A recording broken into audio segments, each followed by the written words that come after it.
wemenyesha igihe iwacu se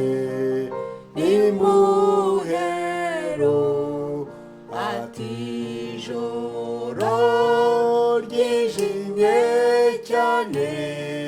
buracyaha nyuma ntukarire ukomeze nturorere kwiringira kugeza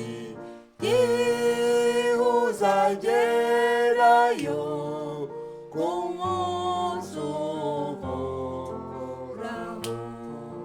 kugeza igihe uzagerayo ku munsi uhoraho urwanye we cyo mbwira nawe asubiza itoza ati doruru gamba ruzashira umamuna ambara nubabare wihangane wireke imirimo yawe tuzabona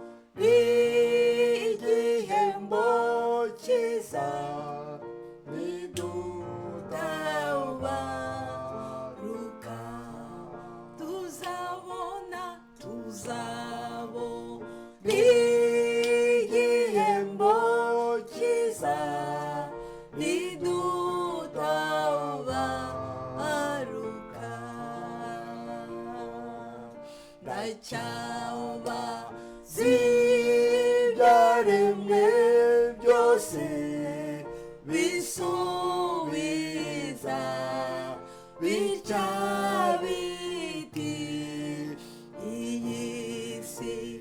yakiza gushira azindi horaho umenye ibyo bimenyetso bigaragaza kuza kwe kandi byaremwe uko bingana byiteze impanda ye kandi byaremwe uko bingana byiteze impanda ye twishime mu mitima yacu kuko imuhira ari hafi duhumure tuzaruhuka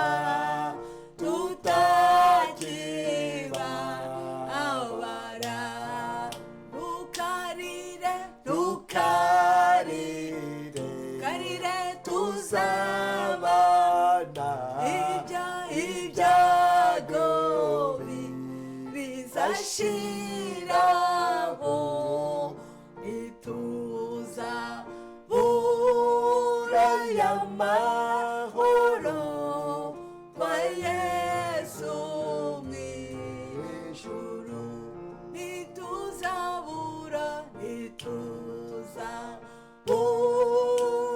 y'amahoro